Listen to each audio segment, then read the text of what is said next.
எனக்கு கரூர் ரொம்ப முக்கியமான ஊர். ஒரு கணக்கு வழக்கு இருக்கு. அந்த கணக்கு வழக்க முடிக்காம விட மாட்டோம். இதே மண்டலத்தில் சொன்னோம். எங்க தலைவரை கை வச்சீங்கல்ல கரூர்ல, எங்க மக்களை கை வச்சீங்கல்ல ஸ்டாலின் அவர்களே, திரு உதயநிதி அவருடைய வாழ்க்கைக்காக எங்களுடைய மக்களை காவல்துறை மூலமா கொன்று கூச்சிங்களா, அதற்கான பதில் ஒரு நேரத்தில் நடக்கும். அந்த கரூருடைய கண்ணீருடைய பாவத்துக்கு கோலத்தூர்ல திரு மு க ஸ்டாலின் அவர்கள் நீங்க தோத்தீங்க. நீங்க தோத்த பிறகு கண்ணீர் விட்டீங்களே, அந்த கண்ணீர் கரூர் மக்களுடைய கண்ணீர் ஞாபகம் வச்சுக்கோங்க. அந்த பாவம் உங்களுக்கு சும்மா விடாது, உங்க குடும்பத்துக்கு விடாது. அதிமுக தாவேகாவுடைய இணைப்புக்கு அப்புறம் உங்க குடும்பத்துல நீங்க தான் கடைசி முதலமைச்சர் திரு மு க ஸ்டாலின் அவர்களே, எழுதி வச்சுக்கோங்க. கிளம்பி லண்டன் போய் செட்டில் ஆகிதான் உங்க குடும்பம். கிளம்புங்க, கொள்ளடிச்ச பணத்தோட கிளம்பிருங்க. நாங்க ஓபனா டிக்ளேர் பண்றோம், கரூருக்கு அப்புறம் எங்களுடைய பரம எதிரி நீங்க தான். புரட்சி தலைவி அவர்களுக்கு என்ன நேர்ந்தது? சட்டமன்றத்தில் மரபை பத்தி பேசுறாங்க. புரட்சி தலைவி அவர்களை சேலையோடைய இழுத்து கிழிச்சது யார்? இதே திமுக மரபை சட்டமன்றத்தில் ஃபாலோ பண்ணாங்களா? அம்மா இறந்திருக்கலாம், ஆனால் அம்மாவால் உருவாக்கப்பட்ட மாவட்ட செயலாளர்கள், ஒன்றிய செயலாளர்கள், கிளை செயலாளர்கள், முன்னாள் அமைச்சர்கள், எம்பிக்கள் எப்பொழுதும் அம்மாவுடைய நினைவு இன்றைக்கும் தன்னுடைய உயிர் நாடில் இருந்துட்டு இருக்கு. அங்க ஒரு குடும்ப கட்சி. இப்பொழுது இபிஎஸ் அவர்களும் தன்னுடைய மகனும் மட்டும்தான் கட்சி நடத்திட்டு இருக்காங்க, வேற யாரும் இல்லை. இப்ப இன்றைக்கு 2 சகோதரர்கள் விஜயபாஸ்கரன் சேர்ந்த பிறகு 60% அதிமுக இணைந்து விட்டது. தெய்வத்தால் ஆகாத எனினும் முயற்சிதான் மெய்வர்த்த கூலி தரும். தமிழக வெற்றிக் கழகத்தின் எங்களுடைய பொதுச் செயலாளர், மதிப்பிற்குரிய அண்ணன் மாண்புமிகு அமைச்சர் அண்ணன் ஆனந்தன் அவர்களே, அனைத்து அமைச்சர் பெருமக்களே, இன்றைய நிகழ்வின் முக்கிய சகோதரர்களாக இருக்கக்கூடிய சகோதரர் புதுக்கோட்டை சகோதரர் விஜயபாஸ்கர் அவர்களே, சகோதரர் கரூர் மாவட்டத்தின் எங்களுடைய சகோதரர் எம்ஆர் விஜயபாஸ்கர் அவர்களே,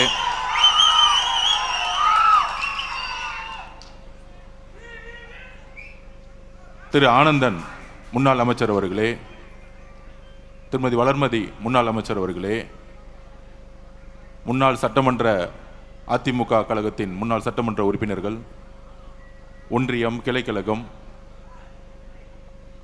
முன்னாள் எம்பிக்கள், மாவட்ட செயலாளர்கள் எல்லோருக்கும் என்னுடைய வணக்கத்தை தெரிவித்து, இங்கே இருக்கக்கூடிய இளைஞர்கள்லாம் பார்க்கும்போது இந்த ஜல்லிக்கட்டில் புதுக்கோட்டையில் ஜல்லிக்கட்டு நடக்கும் போது எப்படி இருப்பாங்களோ அந்த மாதிரி ஒரு இளைஞர் பட்டாளத்துடன் மீட்டிங் 11 மணிக்குன்னா காலையில் 6 மணிலேருந்தே ஒரு எதிர்காலத்திற்காகவும் தமிழக வெற்றிக் கழகத்தில் ஒரு இணைப்பிற்காகவும், முக்கியமாக எங்களுடைய அண்ணன் தமிழகத்தின் மக்கள் தலைவர் முதலமைச்சர் எங்களுடைய அண்ணன் திரு சி ஜோசப் விஜய் அவர்களுடைய தலைமையில் இணைய வந்திருக்கக்கூடிய அனைத்து தொண்டர்களுக்கும் எங்களுடைய வணக்கம். இந்த இணைப்பு எதற்காக? 2 விஜயபாஸ்கர் அவர்கள் தமிழ்நாடு அரசியல் 2026க்கு முன்பு, 2026க்கு பின்பு, 1967 தேர்தலுக்கு முன்பு, தேர்தலுக்கு பின்பு, 1977 தேர்தலுக்கு பின்பு, தேர்தலுக்கு முன்பு, தேர்தலுக்கு பின்பு, அப்படியான அரசியல் சூழ்நிலை 50 வருடங்கள் கழித்து 2026 இப்போ சொன்னாங்களே இங்கே வந்திருக்கக்கூடிய விஜயபாஸ்கர் ஸ்கொயர்னு சொன்னாங்க. ஆனால் தமிழ்நாட்டில் தேர்தலுக்கு பின்பு விஜய்ங்கிற ஒரு முழக்கம் தமிழ்நாடு முழுவதும் மட்டுமல்ல உலகம் முழுவதும் ஒலித்திட்டு இருக்கு இன்னைக்கு வரைக்கும். அதனால எங்களுடைய தலைவருடைய பெயரில் உங்களுடைய பெயர் ஆரம்பிக்குது. உங்களுடைய எதிர்காலம் இங்கே பிரகாசமாக இருக்கும். அதற்கான உறுதி எங்களுடைய தலைவரிடம் இருக்கிறது, எங்களிடம் இருக்கிறது. இணைந்து பணி செய்வோம். இணைந்து என்ன மாதிரியான பணி செய்ய வேண்டும், என்ன மாதிரியான அரசியலை 2026க்கு அப்புறம் எங்களுடைய தலைவர், எங்களுடைய முதல்வர் உருவாக்கி இருக்கிறார். எல்லோருக்கும் தெரியும், பண அரசியலை 75 வருஷ பண அரசியலை தூக்கி எறிஞ்சது தமிழக வெற்றி கழகம். மத அரசியலை தூக்கி எறிந்திருக்கிறது, ஜாதி அரசியலை தூக்கி எறிஞ்சிருக்கு தமிழக வெற்றி கழகம் இந்த தேர்தலுக்கு பின்பு. ஆனால் 2026க்கு பின்பு என்ன மாதிரி அரசியல் சூழ்நிலை, அரசியல் விமர்சகர்கள் என்கின்ற போர்வையில் பேசிட்டு இருப்பாங்க. அதிமுக இருக்கக்கூடிய எம்எல்ஏக்கள், முன்னாள் சட்டமன்ற உறுப்பினர்கள், நாடாளுமன்ற உறுப்பினர்கள், மாவட்ட செயலாளர்கள், முன்னாள் அமைச்சர்கள் எல்லாம் சேர்றாங்க. எம்எல்ஏக்கள் சேரும்பொழுது அது குதிரை பேரும். நாங்கள் எம்எல்ஏக்கள் வரும்போது சொன்னோம், ஒட்டுமொத்த அதிமுகவுடைய 90% நிர்வாகிகள், தொண்டர்கள் தமிழக வெற்றி கழகத்தில் இணைய போகிறார்கள். ஏன் இணைய போகிறார்கள்? அதற்கான மெசேஜும் 30 நாளுக்கு முன்னாடி சொன்னோம். 2026 தேர்தலுக்கு பின்பு தமிழக வெற்றி கழகம் 108 தொகுதியோடு நிற்கும் பொழுது, நேற்று கூட்டணி கட்சியோடைய மீட்டிங்லாம் நடந்துட்டு இருந்துச்சு. அப்ப அங்க வந்த அனைத்து தலைவர்களும், காங்கிரஸோட தலைவர்கள், நேற்று காலையில் வந்த கம்யூனிஸ்ட் தோழர்கள், மதிமுகவோட தலைவர், விசிகே உடைய தலைவர், இந்திய கம்யூனிஸ்ட் ஐயுஎம் தலைவர்கள் சொன்ன ஒரு வார்த்தை, நீங்க ஆட்சி அமைக்கிறதுக்கு என்ன நிலைப்பாடுனா எடுப்பீங்கன்னு நினைச்சோம். மாண்புமிகு முதலமைச்சர் அவர்களை பார்த்து சொன்னார்கள், 108 வந்தவொடனே நீங்க அதிமுகவுடைய இபிஎஸ் அவர்களிடம் ஆதரவு கேட்பீங்கன்னு நினைச்சோம். 47 எம்எல்ஏ இருந்தாங்க. அந்த ஆதரவுடன் நீங்க ரொம்ப எளிமையா, ஈஸியா நீங்க முதலமைச்சர் ஆயிருக்கலாம். ஆனால் நீங்கள் அழைத்தது இந்திய காங்கிரஸ் கட்சியை. அவங்க 5 எம்எல்ஏ தான் வச்சிருந்தாங்க. கம்யூனிஸ்ட் கட்சி தோழர்கள் சப்போர்ட் பண்ணுவாங்களா இல்லையா தெரியாது. விசிகே சப்போர்ட் பண்ணுமா இருக்கா தெரியாது. 60 வருஷம் உறவு இருக்கக்கூடிய ஐயுஎம்எல் சப்போர்ட் பண்ணுமா இருக்குமா தெரியாது. ஆனால் நீங்கள் காங்கிரஸை அழைத்த பொழுது நாங்கள் நம்பினோம், நீங்கள் மதசார்பற்ற கொள்கையிலும் சமூக நீதி கொள்கையிலும் உறுதியாக இருக்கிறது என்பதை நாங்கள் நம்பினோங்கிறது எல்லா தலைவர்களும் சொன்னார்கள். அப்ப எங்களுடைய தலைவர், தமிழக வெற்றி கழகம் எம்எல்ஏக்கள் தேவைப்பட்டாலும் காங்கிரஸோடைய 5 எம்எல்ஏக்களுடன், கம்யூனிஸ்ட் தோழர்களுடன், விசிகே தோழர்களுடன், ஐயுஎம்எல் தோழர்களுடன் ஆட்சி அமைக்கிறதுக்கு கடைசி நாள் வரைக்கும் போராடினோம். ஆனால் ஏன் அதிமுகவுடைய திரு இபிஎஸ் பழனிசாமி நாங்கள் ஆதரவு கேட்கவில்லை? It's a political strategy. என்ன பொலிட்டிக்கல் ஸ்ட்ராட்டஜி அது?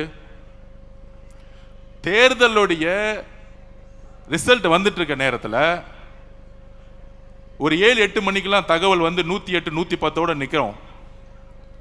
சரியாக நைட்டு 10 மணிலிருந்து திரு மு.க. ஸ்டாலின் அவர்களும் திரு உதயநிதி அவர்களும் அதிமுகவுடைய இபிஎஸ் பழனிசாமி அவர்களும் அவருடைய மகன் மிதுன் அவர்களும் பாஷ்யம் கன்ஸ்ட்ரக்ஷன் கம்பெனியுடைய ஓனர் அவர்களும்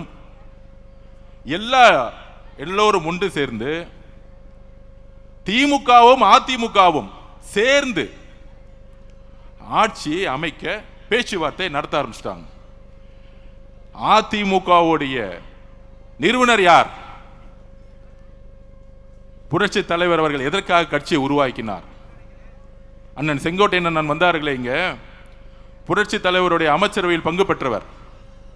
அதுக்கப்புறம் புரட்சி தலைவி அம்மா அவர்கள் அதிமுகவை வழிநடத்திய பொழுது எதற்காக என்ன சொல்லி வழிநடத்தினார்கள்? இந்த திமுக தீய சக்தி குடும்பம் ஊழலுக்காக உருவாக்கப்பட்டது. இந்த தீய சக்தி எதற்கு அதிமுகவை உருவாக்கியது புரட்சி தலைவர் எம்ஜிஆர் அவர்கள். அதை வழிநடத்தியவர்கள் புரட்சி தலைவி அம்மா அவர்கள். புரட்சி தலைவர் அவர்களுக்கு என்ன நேர்ந்தது? புரட்சி தலைவி அவர்களுக்கு என்ன நேர்ந்தது? சட்டமன்றத்தில் மரபை பத்தி பேசுறாங்க. புரட்சி தலைவி அவர்களை சேலையோடைய இழுத்து கிழிச்சது யார்? இதே திமுக. திமுக மரபை சட்டமன்றத்தில் ஃபாலோ பண்ணாங்களா? அப்ப அம்மாவுடைய உணர்வு, புரட்சி தலைவியோட அம்மாவுடைய உணர்வு ஒவ்வொரு அதிமுகவுடைய தொண்டருக்கும் அவனுடைய உயிர் நாடியில் இருக்கிறது. எங்களுடைய அம்மாவை சட்டமன்றத்தில் கை வச்சீங்க. எங்களுடைய அம்மாவை ஜெயிலுக்கு தள்ளினீங்க. அந்த உணர்வு ஒவ்வொரு அதிமுகவுடைய தொண்டர்களும் இருக்கிறது. அம்மா இறந்திருக்கலாம், ஆனால் அம்மாவால் உருவாக்கப்பட்ட மாவட்ட செயலாளர்கள், ஒன்றிய செயலாளர்கள், கிளை செயலாளர்கள், முன்னாள் அமைச்சர்கள், எம்பிக்கள் எப்பொழுதும் அம்மாவுடைய நினைவு இன்றைக்கும் தன்னுடைய உயிர் நாடில் இருந்துட்டு இருக்கு. அப்படி இருக்கும் பொழுது அம்மாவை கைதுக்கு முக்கிய காரணமாக இருந்தவர்கள், சட்டமன்றத்தில் சேலையை கிழிச்சவர்களுடன் திரு இபிஎஸ் அவர்கள் தன்னை முதல்வராக்க திரு மு.க. ஸ்டாலின் அவர்களிடம் உதயநிதியிடம் பேச்சுவார்த்தை எவ்வளவு பெரிய துரோகம். முன்னாடி இதே இபிஎஸ் அவர்கள் சொன்னார். என்ன சொன்னாரு? திரு ஓபிஎஸ் பன்னீர்செல்வம் அவர்கள் ஒரு துரோகி, திமுகவுடன் சேர்ந்து விட்டார். தேர்தலுக்கு முன்பு அவராச்சும் பரவாயில்ல, தனிப்பட்ட கட்சியிலிருந்து ரிசைன் பண்ணிட்டு தனிப்பட்ட முறையில் போய் சேர்ந்தார். அம்மாவால் 3 முறை முதலமைச்சராக்கப்பட்டவர். அவரை துரோகின்னு சொன்னவர் திரு இபிஎஸ் பழனிசாமி அவர்கள். ஆனால் ஒட்டுமொத்த கட்சியும் திமுகவிடம் அடமானம் வைக்கும் பொழுது அங்கதான் கொதிச்சு எழுதாங்க உண்மையான அதிமுக விசுவாசிகள், முக்கியமாக தாய்மார்கள். நாங்க தேர்தலுக்கு முன்பே சொன்னோம், அதிமுகவுடைய தொண்டர்களும் ஓட்டும் தமிழக வெற்றி கழகத்திற்கு வந்துருச்சு. அதனாலதான் எங்களுடைய மிகப்பெரிய வெற்றி. இயற்கையாகவே இங்கு தமிழக வெற்றி கழகமும் அதிமுகவும் ஒன்று, ஒரே குறிக்கோள், ஒரே எண்ணம், ஒரே லட்சியம். இதை இன்றைக்கு சொல்லல, தேர்தலுக்கு முன்பு சொல்லல. மதுரை மாநாடுல எங்களுடைய அரசியல் நிலைப்பாடை எங்களுடைய தலைவர் அதோடைய சேஜோடைய முகத்தொல்லை பார்த்திருப்பீங்க. புரட்சி தலைவர் எம்ஜிஆர் அவர்களும் பேரிங்கர் அண்ணா அவர்களும் எங்களுடைய அரசியல் தலைவர் டிக்ளேர் பண்ணது எங்களுடைய தலைவர். அங்கேயே முடிவு பண்ணிட்டார் மதுரை மாநாட்டிலேயே.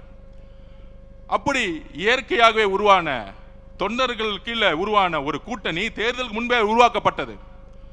அதை ஒருத்தர் தான் எதிர்த்தார், திரு இபிஎஸ் பழனிசாமி அவர்கள், தன்னுடைய சுயநலத்துக்காக. ஜெயிச்சு முடிச்ச உடனே அங்க ஒரு குடும்ப கட்சி, இப்பொழுது இபிஎஸ் அவர்களும் தன்னுடைய மகனும் மட்டும்தான் கட்சி நடத்திட்டு இருக்காங்க, வேற யாரும் இல்லை. இப்ப இன்றைக்கு 2 சகோதரர்கள் விஜயபாஸ்கர் சேர்ந்த பிறகு 60% அதிமுக இணைந்து விட்டது. இன்னும் 30% தான் இருக்கு, இன்னும் 30% தான் இருக்கு. அப்ப பொதுமக்களுக்கு வெளிப்படுத்தணும் நம்ம பேசணும். எதுக்கு இந்த பொலிட்டிக்கல் ஸ்ட்ராட்டஜி எடுக்கிறோம்? எதிர்காலம் இல்ல, உடன்படிக்கை ஏற்பட்டு விட்டது. இன்னும் அறிவிப்பு மட்டும்தான் இல்ல. திராவிட முன்னேற்ற கழகமும் திரு மு.க. ஸ்டாலின் அவர்களும் தலைவர், அதிமுகவோட பொதுச் செயலாளர் கூடிய விரைவில் கூட்டணி அறிவிக்க போறாங்க. ஒன்னு உள்ளாட்சி தேர்தல் அப்ப இருக்கும், இல்லைன்னா லோக்சபா தேர்தல் இருக்கும், மக்களவை தேர்தல் இருக்க போகுது. அப்ப இவங்க 2 பேரும் சேரும் பொழுது கையில் வச்சிருக்க பணமும் டெல்லியோடைய சப்போர்ட்டும் பிஜேபியோட சப்போர்ட்டும் சேர்ந்துக்கிட்டு ஒரு அரசியல் சூழ்நிலையை தவறா தமிழ்நாட்டில் உருவாக்கிடக்கூடாது. அப்படி சேரும் பொழுது ஒட்டுமொத்த அதிமுக நிர்வாகிகள் ஆல்ரெடி இங்க மூவ் ஆயிட்டாங்க, தமிழக வெற்றி கழகத்துக்கு மூவ் ஆயிடுவாங்க அந்த முடிவு எடுக்க போது முன்னாடியே. அப்ப நாளைக்கு அதிமுக வெறும் பேப்பர் லெவல்ல இருக்கும். அப்ப இபிஎஸ் அவர்களும் திரு மு.க. ஸ்டாலின் சேரும் பொழுது ஒவ்வொரு மாவட்டத்திலும் திரு இபிஎஸ் அவருடைய அதிமுக வேலை செய்யறதுக்கு ஒரு நிர்வாகி இருக்க மாட்டாங்க, ஒரே ஒரு நிர்வாகி இருக்க மாட்டாங்க. அவருடைய மகனும் திரு இபிஎஸ் பழனிசாமி அவர்கள் மட்டும்தான் கட்சியில் இருப்பாங்க. இன்னொரு 5 பேர் இருப்பாங்க, அவங்களுக்கு தேர்தல் வேலை செய்யவே தெரியாது, அவங்களை விட்டுருவோம். இப்பயே தீர்மானம் போடுறாங்களாம், திரு மிதுன் அவர்கள் கட்சியை வழி நடத்தணும், இளைஞர் அணி தலைவர் ஆகணும். அதுல அவர் சொல்றாரு, அன்னைக்கு பேட்டி எடுக்கும்போது சொல்றாரு இபிஎஸ் அவர்கள், என்னுடைய மகன் ஒன்லி உறுப்பினர் தான், அரசியல் ஆசைனா எதுக்கு நீங்க உறுப்பினரா வச்சுக்கிறீங்க? எதுக்கு தெரியுமா? திரு உதயநிதி அவர் சொன்னாருங்களே, என் மகன் 25 வருஷமா உறுப்பினரா இருந்தாரு, அதனால டக்கு நான் இளைஞர் தலைவர் ஆகிட்டேன், அதனால சட்டமன்ற உறுப்பினர் ஆகிட்டேன், அதனால துணை முதலமைச்சர் ஆகிட்டேன். இதே கதை தான் அடுத்து இபிஎஸ் அவர்கள் ஃபாலோ பண்ண போறாங்க. இதை தெரிஞ்சுக்கிட்டாங்க எல்லா மாவட்ட செயலாளர்களும், எல்லா முன்னாள் அமைச்சர்களும் நல்லா தெரிஞ்சுக்கிட்டாங்க. இது குற்றச்சாட்டு அல்ல. 2 பேரும் சேர்ந்து சொன்னது யார் தெரியுமா? மார்க்சிஸ்ட் கம்யூனிஸ்டுடைய அகில இந்திய தலைவர் திரு பேபி அவர்கள் சொன்னார், நாங்கள் ஏன் தமிழக வெற்றி கழகத்திற்கு ஆதரவு கொடுக்கிறோம்னா அதிமுகவும் திமுகவும் பிஜேபியும் சேர்ந்து ஆட்சி அமைக்க போது, அதனால நாங்கள் இருக்கிறோம் சொன்னார். திரு சண்முகம் அவர்கள் மார்க்சிஸ்ட் கம்யூனிஸ்டுடைய தலைவர் தமிழ்நாட்டில் அவர் சொன்னார், திமுகவும் அதிமுகவும் பிஜேபியும் சேர்ந்து ஒரு புடலங்கா கூட்டணி உருவாக்குவீங்க, அதுக்கு நாங்கள் சப்போர்ட் பண்ணுவோமா? இது சொன்னது யாரு? தமிழ் வெற்றி கழகமா? இல்லை, 10 வருஷமா திமுக கூட்டணியில் இருந்த கம்யூனிஸ்ட் தோழர்கள். ஐயுஎம்எல் தலைவர் சொல்றாரு, என்ன கூப்பிட்டாங்க, அதிமுகவும் திமுகவும் சேர்ந்து ஆட்சி அமைக்கிறதுக்கு என் சப்போர்ட் கொடுக்க சொன்னாங்க. முதல்ல 2.5 வருஷம் அவங்க முதலமைச்சர் இபிஎஸ் அவர்கள் முதலமைச்சர், அடுத்து உதயநிதி முதலமைச்சர். என்ன ஒரு சூழ்ச்சி, எவ்வளவு பெரிய அநியாயம். இதை எதிர்க்கிறதுக்கு ஒட்டுமொத்த அதிமுக தொண்டர்களும் குரல் கொடுத்தாங்க. ஒட்டுமொத்த அதிமுக 47 எம்எல்ஏ 20 எம்எல்ஏ 25 எம்எல்ஏ அப்பயே குரல் கொடுத்தாங்க. திமுக சேரக்கூடாது சொன்னது கம்யூனிஸ்ட் மட்டும் கிடையாது, சொன்னது ஐஎம்எல் மட்டும் கிடையாது. உண்மையான மக்கள் தலைவருடைய விசுவாசிகளா இருக்கக்கூடிய அண்ணன் விஜயபாஸ்கர் அவர்களும், கரூர் விஜயபாஸ்கர் அவர்களும், அண்ணன் சிவி சண்முகம் அண்ணன் அவர்களும் எல்லோரும் இணைந்து திமுகவுடன் சேரக்கூடாதுன்னு சொன்னாங்க. ஆனால் அவங்க பதவி விட்டு நீக்கிறதுக்கு எப்படி அண்ணன் செங்கோட்டை அண்ணன் பதவிக்கு நீக்கணும்னு நினைச்சாரோ, கடைசியில் அவங்க 2 பேரும் அப்பாவும் மகனும் மட்டும்தான் இருக்க போறாங்க. இங்க ஒரு அப்பா மகன், அங்க ஒரு அப்பா மகன், 2 பேர் 4 பேர் முடிச்சிடலாம். தலைவர் சொன்ன மாதிரி சட்டமன்றத்தில் 4 பேர் முடிஞ்சிருவாங்க. அப்ப இயற்கையாகவே குரல் கொடுத்தது உள்ளே இருந்துட்டு அதிமுக குரல் கொடுத்தது ஒரு 20-25 எம்எல்ஏ. அக்கா வந்திருக்காங்களே மதுராந்தகத்தோட எம்எல்ஏ ஒரு 4 பேர் ரிசைட் பண்ணாங்க, எல்லாரும் சேர்ந்து குரல் கொடுத்தாங்க. அந்த குரல் கொடுத்ததுடைய வெளிப்பாடு அப்பையும் அதிமுக பொதுச்சாளருடைய காதுல உழுவல. அதனாலதான் ரிசைன் பண்ணி தமிழக வெற்றி கழகத்தில் சேர்ந்தாங்க தைரியமா. 10 நாள் அவர் எம்எல்ஏ ரிசைன் பண்ண அதுக்கு ஒரு தைரியம் வேணும். அந்த தைரியம் எங்கிருந்து வந்துச்சுன்னா, புரட்சி தலைவி அம்மா கிட்ட நான் வளர்ந்தேன், எனக்கு பேர் வச்சதே புரட்சி தலைவர் தான். அம்மா புரட்சி தலைவர் தான் எனக்கு பேர் வச்சாங்க. மதுராங்கத்தோட எம்எல்ஏ நம்ம சகோதரி சொன்னாங்களே, புரட்சி தலைவர் தான் எனக்கு பேர் வச்சாங்க. எப்படி நான் திமுகவோட சேரும் போது நான் எப்படி அந்த கட்சியில் இருப்பேன்? தைரியமா கையை ரிசைன் பண்ணிட்டு வந்தாங்க. ஆனா நம்மள பார்த்து சொல்றாங்க குதிரை பேர் நடத்துறேன்னு. குதிரை பேர் நடத்துறது யாரு? எனக்கு கரூர் ரொம்ப முக்கியமான ஊர். ஒரு கணக்கு வழக்கு இருக்கு. அந்த கணக்கு வழக்க முடிக்காம விட மாட்டோம். இதே மண்டலத்தில் சொன்னோம், எங்க தலைவரை கை வச்சீங்கல்ல கரூர்ல, எங்க மக்களை கை வச்சீங்கல்ல ஸ்டாலின் அவர்களே, திரு உதயநிதி அவருடைய வாழ்க்கைக்காக எங்களுடைய மக்களை காவல்துறை மூலமா கொன்று குவிச்சீங்களா, அதற்கான பதில் ஒரு நேரத்தில் நடக்கும். சட்டம் தன்னுடைய கடமையை செய்யும். அப்ப கரூர்ல எந்த மாதிரி சூழ்ச்சியை உருவாக்கினார், அது கண்பட பார்த்தவர் நம்மளுடைய அண்ணன் விஜயபாஸ்கர் அண்ணன்.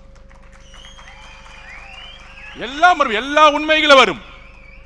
இதை மறைக்கிறதுக்காக தான் இப்ப இந்த 10 நாளா தமிழக வெற்றி கழகத்தில் எம்எல்ஏவை விலை கொடுத்து வாங்குறதுக்கு 50 கோடி ஆஃபரா. போன் அடிச்ச உடனே போலீஸ்க்கு இன்ஃபார்ம் பண்ணிட்டார் நம்ம எம்எல்ஏ. திராவிட முன்னேற்ற கழகத்தின் திரு மு.க. ஸ்டாலின் அவர்களே, எங்களுடைய ஒரே ஒரு வேட்பாளரை நீங்க விலை கொடுத்து வாங்க முடியல. அதை ஞாபகம் வச்சுக்கோங்க. ஒரு வேட்பாளரை 234 233 பேர் தாக்கல் பண்ணி நின்னாங்க எலெக்ஷன்ல. உங்களுக்கு காசு கொடுத்து வேலை செய்யறதுக்கு, காசு இல்லாம வேலை செய்யறதுக்கு இன்னும் திமுக ஒன்னும் தெரியல. இங்க இருக்கக்கூடிய அதிமுக தொண்டர்கள் ஒருத்தரும் காசுக்காக இங்க வரல. புரட்சி தலைவர் அம்மாக்காக, புரட்சி தலைவர் எம்ஜிஆருக்காக உட்கார்ந்துட்டு இருக்காங்க. அப்ப நீங்களும், அதாவது திமுகவுடைய தலைவர் மு.க. ஸ்டாலின் அவர்களும் எடப்பாடி பழனிசாமி அவர்களும் சேர்றதுக்கு முன்னாடி is a political stand, it's a political strategy. எங்களுடைய தலைவர் சொல்லிட்டாரு, ஒட்டுமொத்த அதிமுகவுடைய உண்மையான புரட்சி தலைவருடைய எம்ஜிஆருடைய விசுவாசிகளும் அம்மாவோட விசுவாசிகளும் தாவேகவில் இணைக்கப்பட வேண்டும். It's a declare. இது ஒரு தலைமைக்கான நம்பிக்கை, ஒரு தலைவருக்கான நம்பிக்கை, தன்னுடைய எதிர்காலத்துக்கான நம்பிக்கை தமிழக வெற்றி கழகம் என்பதை அதிமுகவுடைய கிளை, ஒன்றியம், மாவட்டம், நகரம், எம்எல்ஏ, முன்னாள் அமைச்சர்கள் எல்லோரும் ஒன்றிணைந்து இன்னைக்கு வர ஆரம்பிச்சுட்டாங்க.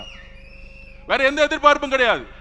தமிழக வெற்றி கழகத்தெல்லாம் திமுகவும் அதிமுக உடைய பொதுச்செயலாளர் அடிச்சு வச்சிருக்க மேல காசுல இங்க கிடையாது. நாங்க எளிமையா இருக்கிறோம். இன்றைக்கும் அமைச்சர்கள் ₹1 ஒரு துறையில வாங்கல, ஒரு துறையில ஒரு இடத்துல ஒரு அமைச்சர் காசு வாங்கிட்டாங்க. சொல்லுங்க பாப்போம் திரு மு.க. ஸ்டாலின் அவர்களே. அப்போ ஒரு மாற்றம் உருவாகிட்டு இருக்கு தமிழ்நாட்டில். இந்த மாற்றத்தை மக்கள் சந்தோஷமா மகிழ்ச்சியா அனுபவிச்சுட்டு இருக்காங்க. எந்த டிபார்ட்மெண்ட் போனாலும் ஊழல் இல்லையே.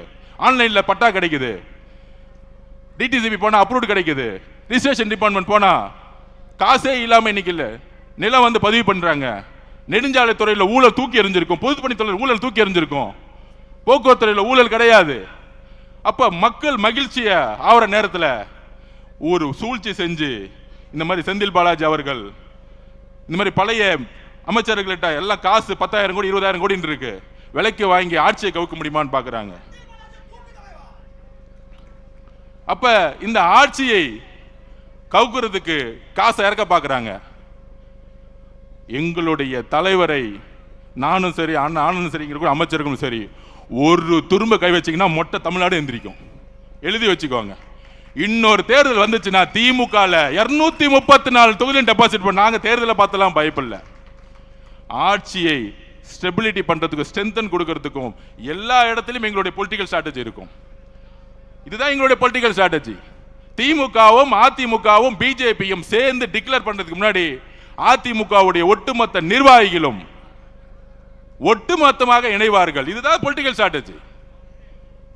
எல்லோரும் இயற்கையா இணைய போறாங்க. அப்ப கரூருங்கிறது எங்களுடைய 41 குடும்பத்துக்கான எங்க தலைவர் கரூர் வரும் பொழுது, கூடிய சீக்கிரத்தில் கரூர் வரும் பொழுது எங்க தலைவருக்கு என்ன பண்ணணும்னு தெரியும் எங்களோட உறவுகளுக்கு.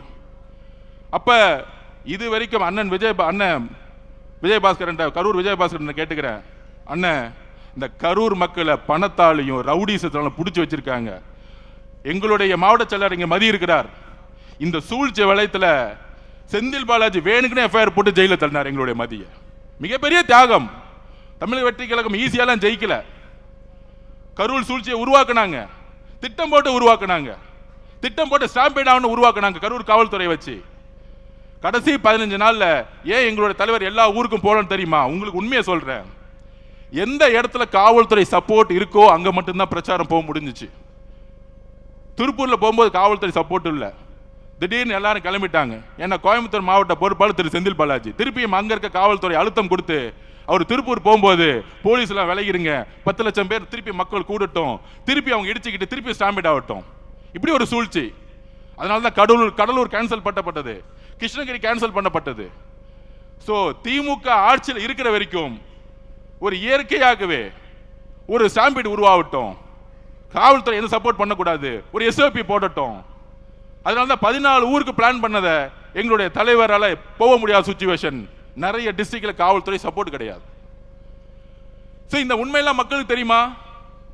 தெரிய வைக்கணும். ஆட்சியில் இருக்கும்போது காவல்துறை எஸ்பியா இருக்கும் பொழுது யார் யாரெல்லாம் 2000 போலீஸ்க்கு பர்மிஷன் கொடுக்குறேன்னு சொல்லிட்டு தலைவர் போகும்போது எல்லாரும் விலகி போயிடுவாங்க. போலீஸ் கடைசியில் ஒரு 10 லட்சம் மக்கள் நிற்கும் போது ஏதாச்சும் ஒரு திருப்பியும் வந்து பிரச்சனை ஆச்சுன்னா திருப்பியும் பழிய தூக்கி எங்களோட தலைவர் மேல போட்டுருவோம். இந்த கேவலமான அரசியலை செய்து திமுக. அதனால்தான் கரூருடைய இறப்புக்கு பின்பு தமிழகத்துடைய ஒட்டுமொத்த தாய்மார்களும் ஒன்று திரண்டாங்க எங்க தலைவர் பின்னாடி. இளைஞர்கள் ஒன்று திரண்டாங்க. கடைசியில அந்த கரூருடைய கண்ணீருடைய பாவத்துக்கு கொளத்தூர்ல திரு மு.க. ஸ்டாலின் அவர்கள் நீங்க தோத்தீங்க. நீங்க தோத்த பிறகு கண்ணீர் விட்டீங்களே, அந்த கண்ணீர் கரூர் மக்களுடைய கண்ணீர் ஞாபகம் வச்சுக்கோங்க. அந்த பாவம் உங்களை சும்மா விடாது, உங்க குடும்பத்துக்கு விடாது. நாங்க இன்னைக்கு சொல்றோம், இந்த திமுக அதிமுக தாவேகாவுடைய இணைப்புக்கு அப்புறம் உங்க குடும்பத்துல நீங்க தான் கடைசி முதலமைச்சர் திரு மு.க. ஸ்டாலின் அவர்களே. எழுதி வச்சுக்கோங்க. கிளம்பி லண்டன் போய் செட்டில் ஆக உங்க குடும்பம். கிளம்புங்க, கொள்ளடிச்ச பணத்தோட கிளம்பிருங்க. நாங்க ஓபனா டிக்ளேர் பண்றோம், கரூருக்கு அப்புறம் எங்களுடைய பரம எதிரி நீங்க தான். அப்ப ஒட்டுமொத்த ஊழலையும் உருவாக்கிட்டு இன்றைக்கு நம்மளை பார்த்துட்டு சோபா மாடல் ஆட்சி, ஒவ்வொரு தொகுதிக்கு 50 கோடி செலவு பண்ணிட்டு இன்னைக்கு செந்தில் பாலாஜி வச்சுக்கிட்டு 50 கோடி கொடுத்து தாவேகாவுடைய எம்எல்ஏ தூக்கலாமா, ஆட்சியை மாத்தலாமா, எல்லா திருட்டு வேலையும் பண்றது திமுக. ஆனா சும்மா உட்கார்ந்துகிட்டு தேவையில்லாத ஒரு பிரச்சாரத்தை உருவாக்கிட்டே இருப்பாங்க திமுக. இதுக்கு தமிழர்களுக்கு எல்லா ஸ்ட்ராட்டஜியும் தெரியும். எலெக்ஷன்ல எப்படி வின் பண்ணணும் எங்க தலைவருக்கு தெரியும், எப்ப பிரச்சாரம் பண்ணணும் தெரியும். சட்டசபையில சொன்னோம், 4 நாள் உட்கார்ந்துகிட்டு வாயத்தரங்க சிஎம் கர்பு பேட்ச் கொண்டு வராங்க. 4வது நாள் தான் 4வது நாள் 30 நிமிஷம் பேசினார். ஒட்டுமொத்த தமிழ்நாடும் பிளாஸ்ட் முடிஞ்சிச்சு. அப்ப தமிழக அதிமுகவுடைய தொண்டர்கள், இங்க இருக்கக்கூடிய நிர்வாகிகளுக்கு ஒரு வேண்டுகோள், தமிழக வெற்றி கழகம் ஒரு குடும்பம் மாதிரி. இங்க இருக்கக்கூடிய மாவட்ட செயலர் மதிய அவர்களா இருக்கட்டும், புதுக்கோட்டையில் இருக்கக்கூடிய பர்வேஷாவா இருக்கட்டும், எல்லோரும் இதுவரையும் கட்சி சண்டையோ கட்சி பாலிடிக்ஸோ ஒருத்தர் குறை சொல்லி வளர்றதோ கிடையவே கிடையாது. ஒரு குடும்பம் மாதிரி இருப்போம். நாங்க ஒவ்வொருத்தரையும் நாங்க என்கரேஜ் பண்ணுவோம். ரமேஷ் பேசுறாரா, நல்லா பேசுறப்பா மேலவா. எங்க தலைவர் அப்படிதான் பேசி முடிச்ச உடனே, அர்ஜுன் நீங்க நல்லா பேசுனீங்க அர்ஜுன் அப்படின்னு ஒரு தைரியமான தலைவர். அவ்வளோ ஒரு ஃப்ரீடம் இருக்கு இந்த கட்சியில. இங்க இருக்கக்கூடியவர்கள் எல்லோரும் அந்தந்த மாவட்டத்தில் இருக்கக்கூடிய நிர்வாகிகளோட ஒன்றிணையணும். இங்க சென்னையில மட்டும் ஒன்றிணையக்கூடாது, மாவட்ட லெவல்ல ஒன்றியம், கிளை கழகம் எல்லாத்திலும் ஒன்றிணையணும். அதுக்கான பக்குவம் தமிழக வெற்றி கழகத்திற்கு உங்களுக்கும் இருக்கும். நமக்கான ஒரு குறிக்கோள், கனவு இருக்கு. ஆட்சிக்கு வந்துட்டோம், என்ன குறிக்கோள்? இதுதான் குறிக்கோள். திராவிட முன்னேற்ற கழகம் மொத்தமா கொள்ளை அடிச்சு இது வரைக்கும் மக்களுக்கு தண்ணி கொடுக்கல. குழாயில தண்ணி கிடையாது, சரியா கரண்ட் கிடையாது, சரியா ரோடு கிடையாது. அப்ப இந்த எளிமையான பணிகளை செய்யறதுக்கு நாங்க முயற்சி செஞ்சுட்டு இருக்கோம். இது எல்லாம் ஒரு ஊழலா மாத்தி கடைசி ஒரு 40 கோடி கொடுத்து மக்கள் அவங்களை ஜெயிக்க வைக்க முடியல, தூக்கி எறிஞ்சிட்டாங்க. அப்ப தமிழக வெற்றி கழகம் ஏன் பண அரசியல் விரும்ப மாட்டேங்குது? தமிழரோட நோக்கம் என்ன? திமுக ஆல்ரெடி 40 கோடி 30 கோடி கொடுத்து தோத்துட்டாங்க. அப்ப இங்க இருக்கக்கூடிய அமைச்சர்கள் எல்லோரும் முதலமைச்சருடைய வழியில் பணம் வச்சுட்டு என்ன பண்ண போறோம்? பணம் வச்சு தான் திமுக தோத்துட்டாங்களே. இனிமேல் நேர்மையான அரசியலை தலைவர் வழியில் செய்யணும். எல்லாரும் முடிவு பண்ண, தமிழக வெற்றி கழகத்தில் எல்லாரும் முடிவு பண்ணிட்டாங்க. ஸோ நம்மளுடைய தலைவர் வழியில் நேர்மையான அரசியலையும் மக்களுக்கான அரசியலையும் கொள்கைக்கான அரசியலையும் உருவாக்க வேண்டிய காலகட்டத்தில் தமிழக வெற்றி கழகம் இருக்கிறது. திராவிட முன்னேற்ற கழகம் கொள்கைக்கான அரசியலிருந்து வெளியே போயிட்டாங்க. திமுக தலைவர் சுத்தி யார் இருக்கா? திரு செந்தில் பாலாஜி, திரு வேலு, திரு நேரு. அவங்களுக்கு கொள்கை அரசியல் என்னன்னு தெரியாது, ஊழல் அரசியல் மட்டும்தான் தெரியும். திமுக கொள்கை அரசியல் வெளியே போயிட்டாங்க.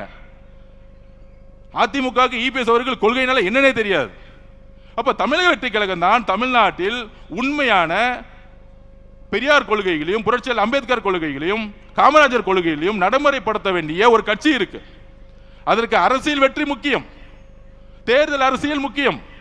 அந்த தேர்தல் அரசியலுக்கு ஒவ்வொரு மாவட்டத்தில் இருக்கக்கூடிய நிர்வாகிகள், தேர்தல் அரசியல் தெரிந்த நிர்வாகிகள் ஒரு இணைப்பு தேவை. தமிழ்நாட்டை உருவாக்க ஒரு ஸ்ட்ராங்கான ஒரு கட்சி வேண்டும், அடித்தளத்தில் ஒரு கட்சி வேண்டும்.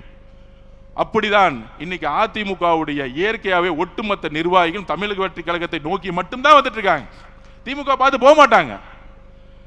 அதனால நமக்கான குறிக்கோள் ஊழல்னா என்ன? மக்களுடைய பணத்தை சுரண்டாம உண்மையான ரோடு போடணும், உண்மையான பில்டிங் கட்டணும், நல்ல தண்ணி கொடுக்கணும், நல்ல கரண்ட் கொடுக்கணும். இன்னும் இது நடைமுறைப்படுத்தப்படல. இந்த குறிக்கோளோட நம்ம எல்லோரும் ஒன்றிணைவோம். கரூரை இந்த ரவுடி கூட்டத்திலிருந்து, அது பேர் என்ன சொல்லுவாங்க, Karur gang, Karur company. Karur company என்னெல்லாம் முடக்கிறாங்க? மணல் வியாபாரம், அப்புறம் டூப்ளிகேட் சரக்கு, அப்புறம் பாரு, வேற என்ன பிசினஸ்? பாட்டிலுக்கு 10 ரூபா. ஒட்டுமொத்த காசையும் இபி டிபார்ட்மெண்ட்ல டிரான்ஸ்ஃபர் ஊழல், நிலக்கரி ஊழல், ஒட்டுமொத்த காசு 5000-10,000 கோடி வச்சுக்கிட்டு கரூரை ஒரு ரவுடி கண்ட்ரோல் வச்சிருக்காங்க. இதை முதல்ல ஃப்ரீ பண்ணி விட்டு மக்களை ஜனநாயக பூர்வமா வாழணும். எங்களுடைய குறிக்கோள் அந்தந்த தொழில் பண்றவங்க நிம்மதியா தொழில் பண்ணணும். இப்ப சினிமா தொழில் என்ன ஆச்சு பாருங்க. ரெட் ஜெயின் கம்பெனி ஏதாச்சும் படத்தை ரிலீஸ் பண்ணுதா? பண்ண முடியாது. இந்த 5 வருஷத்துல பண்ண சொல்லுங்க பாப்போம். ஏன்னா கருப்பு பணம் கிடையாது. 2000-3000 தேட்டர் கண்ட்ரோல் பண்ண முடியாது. அந்தந்த தொழில் செய்யறவங்க நிம்மதியா தொழில் செய்யணும். எந்த அமைச்சர்களும் போயிட்டு அவங்க கிட்ட காசு கொடுங்க, கமிஷன் கொடுங்க, உங்களை மிரட்டுவோம். அப்படி திமுக இருந்துச்சு, தமிழக வெற்றி கழகத்தில் இப்ப இருக்கா? இபி டிபார்ட்மெண்ட்ல இருக்கா? ஒரு ஊழல் கிடையாது. பொதுப்பணித்துறை, நெடுஞ்சாலைத்துறை, அந்தந்த தொழில் நிறுவனங்கள் அவங்க தொழில் அமைதியா செய்யணும், நேர்மையா செய்யணும். அப்ப எங்களோட தலைவர் எல்லாரையும் தொழில் செய்யறதுக்கும் அவங்களுடைய தொழிலை நேர்மையா செய்யறதுக்கு எந்த விதமான அரசியல் தலையீடு இல்லாமல் ஒரு அரசியலை உருவாக்கி இருக்கார். இது எவ்வளவு பெரிய மாற்றம்! இந்த மாற்றம் திராவிட முன்னேற்ற கழகத்தால் கொடுக்க முடியல. ஆனா தமிழக வெற்றி கழகத்தோட தலைவர் ஒரு ஊழல் இல்லாத ஆட்சியை நடைமுறைப்படுத்தி சாத்தியப்படுத்தி இருக்கிறார். சட்டமன்ற நிகழ்வை லைவ் பண்ணதே கிடையாது 50 வருஷத்துல. தைரியமான தலைவர் தான் லைவ் போடுவார். தைரியமான தலைவர் தான் லைவ் போடுவார். திராவிட முன்னேற்ற கழகம் ஆட்சியில் இருக்கும்போது லைவ் போட்டாங்களா? திரு மு க ஸ்டாலின் ஜனநாயகத்தை பத்தி பேசுவார், லைவ் போட்டாங்களா? பத்திரிகையாளர் பார்த்து கேட்கிறேன், லைவ் பண்ணாங்களா? ஏன்? எங்களுடைய தலைவர் அவர்களுக்கு முதலில் அவர் மீது நம்பிக்கை இருக்கு. அவர் மீது நம்பிக்கை வைக்கிறதா வெளிப்படைத்தன்மையோட இருப்பாங்க. அதனால அதிமுகவுடைய சகோதர சகோதரிகளே, உங்களை வரவேற்கிறோம். இது நம்மளுடைய குடும்பம். தமிழக வெற்றி கழகம் ஒரு கட்சி கிடையாது, இது ஒரு குடும்பம். எல்லாருக்குமான ஒரு எதிர்காலம் இங்கே உருவாக்கப்படும் என்கிறதை சொல்லி நம்மளுடைய கொள்கை வழியில் எப்பொழுதும் நடப்பணுங்கிற உங்களுடன் பகிர்ந்துகிறேன். தேங்க்யூ. நன்றி.